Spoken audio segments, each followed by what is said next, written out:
Donc toujours concernant WooCommerce, le réglage de WooCommerce, nous avons un outil très sympa qui va nous aider énormément, qui va faciliter la tâche aux personnes qui créent pour la toute première fois leur boutique en ligne grâce à WooCommerce. En fait, il y a ce bouton qui nous permet de lancer l'assistant de configuration de WooCommerce. Donc vous pouvez cliquer dessus. Vous trouverez ce bouton partout, je pense même au niveau du tableau de bord lorsque vous allez cliquer sur le tableau de bord. Donc vous allez trouver ici l'assistant, le bouton en couleur violette, c'est la couleur de WooCommerce. Donc pour première étape, c'est la configuration de la boutique. Principalement l'adresse, donc vous devez choisir le pays et après l'adresse, donc vous devez mettre ici votre adresse ligne 2 facultatif. Par contre la ville et le code postal sont obligatoires. Après vous devez sélectionner la devise de paiement, d'accord, principalement une pour commencer. Quel type de produit envisagez-vous de vendre? Donc, soit des produits physiques ou numériques ou les deux. Donc, si vous souhaitez aussi vendre des produits et services en personne, vous pouvez choisir cette option. Donc, checker cet élément. Donc, pour la dernière étape, je pense que ça, c'est pas très utile. Donc, si vous souhaitez envoyer les éléments de configuration à WooCommerce pour qu'il puisse améliorer ses services, etc. Bon, ça c'est à vous de voir, hein. Moi, je préfère ne pas envoyer des données sur mon installation, etc. Donc, à vous de choisir. Donc, après, on passe au paiement. Donc, on va choisir les moyens de paiement comme PayPal, Stripe, etc. Donc, on trouve déjà les deux moyens de paiement qui sont super utilisés au niveau international, comme PayPal et Stripe. En fait, au niveau de Stripe et PayPal, il n'y a pas grand chose à configurer, il n'y a pas beaucoup d'éléments à mettre pour le configurer parce que WooCommerce il ramène déjà la plateforme avec les éléments, le code qu'il faut pour mettre en place le compte PayPal qui va recevoir de l'argent. Donc lorsque quelqu'un passe sur le site web et achète un produit, donc il choisit par exemple PayPal, vu que on a mis ici, je pense avant, on a déjà sélectionné cette option, donc il va trouver PayPal comme moyen de paiement. Donc après, il va se connecter à son compte. Son compte souvent connecté à un compte bancaire, donc un compte courant, donc situé soit en France ou n'importe quel pays. D'accord. Donc après, PayPal, il va récupérer de l'argent sur le compte et le verser sur un autre compte PayPal. D'accord. L'autre compte PayPal, c'est ce que vous devez mettre ici. D'accord. Donc soit il est connecté, PayPal connecté à un compte bancaire, soit à des cartes bancaires. Ok, donc le paiement passe de la carte bancaire internationale vers PayPal et de PayPal vers votre compte PayPal que vous devez mettre ici. D'accord. Donc vous avez aussi pareil par rapport à Stripe. Donc avec la solution WooCommerce, nous avons déjà la solution préconçue. Il suffit juste de configurer quelques éléments comme l'adresse ici.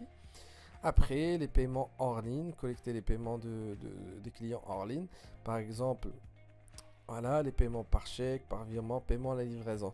En fait, dans certains pays, il y a en fait la culture du paiement en ligne n'est pas très répandue, n'est pas ou je pense le taux de bancarisation n'est pas élevé, d'accord.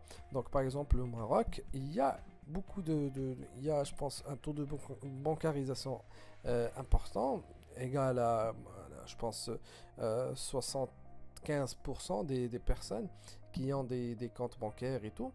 Mais le problème, c'est à la culture. En fait, ils font pas confiance à ces outils, à ces cartes, etc. Du coup, il y a cette option, d'accord, paiement à la livraison, qui est ajoutée aussi. Donc, il y a beaucoup de sites web qui vendent des produits au Maroc ou dans certains pays en Maghrébi et qui, je pense, à 90%, le paiement est souvent un paiement à la livraison, d'accord? Cash en delivery, d'accord? Donc, le paiement passe à la livraison, d'accord? Donc, vous devez renseigner tous ces éléments-là. Donc, on a choisi toutes ces options et tous ces moyens de paiement. Et plus on met ces options, plus on augmente le taux de conversion, d'accord, en client. Donc on clique sur continuer parce que là, je pense que la plupart on a mis toute la configuration à faire, les emails et le reste, on le coche ici. Donc on attend un peu.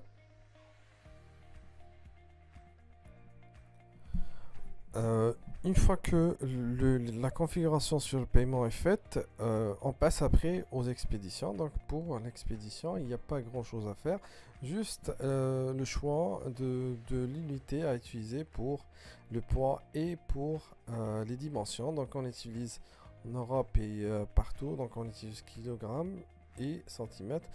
Dans certains pays, on utilise, je pense, d'autres unités, mais pour notre cas, c'est la configuration par défaut. Donc on clique sur continuer. Une fois que l'expédition est configurée, donc on passe à d'autres plateformes. Donc là, on nous demande d'optimiser la boutique grâce à des fonctionnalités recommandées comme par exemple ici les taxes automatisées pour pouvoir calculer exactement le prix TTC une fois que la personne passe un produit au panier et essaie de régler. Donc avant, on doit calculer automatiquement les taxes, d'accord, au moment du paiement. Donc si vous souhaitez faire ça, donc vous pouvez sélectionner cette option. Donc grâce à cette option, et en fait il y a WooCommerce plus un autre plugin qui s'appelle Jetpack. Donc ils vont faire le nécessaire pour vous permettre de calculer exactement le prix TTC, d'accord. Après, donc pour pouvoir synchroniser le compte MailChimp au site web ou commerce. Donc après, bien sûr, il y a Facebook, c'est pour pouvoir en fait synchroniser pas mal de choses dans les catalogues. Par exemple, si on souhaite synchroniser les produits que nous avons sur le site web avec la boutique Facebook, donc on doit sélectionner cette option là, d'accord. On clique après sur continuer.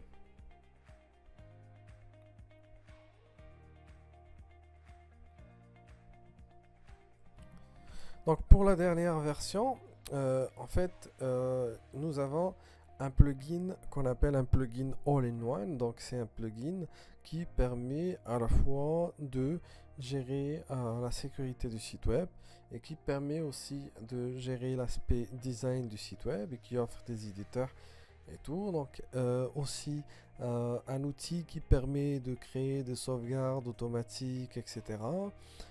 Ça permet aussi de gérer, pour notre cas, pour le cas de la boutique, ça permet aussi de gérer le paramétrage du paiement et taxes automatisées, etc.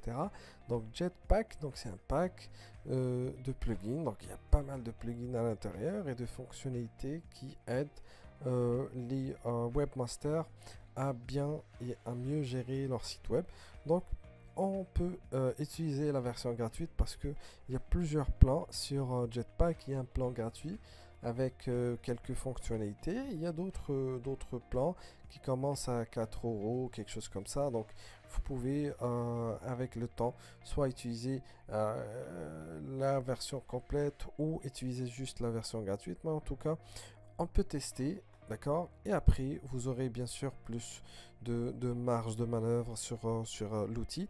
Donc, on clique sur continuer avec Jetpack. Donc, qu'est-ce qu'il va faire maintenant? Donc, il va juste l'installer, l'activer. Et après, donc, on aura bien sûr le temps de voir l'utilisation de Jetpack, etc.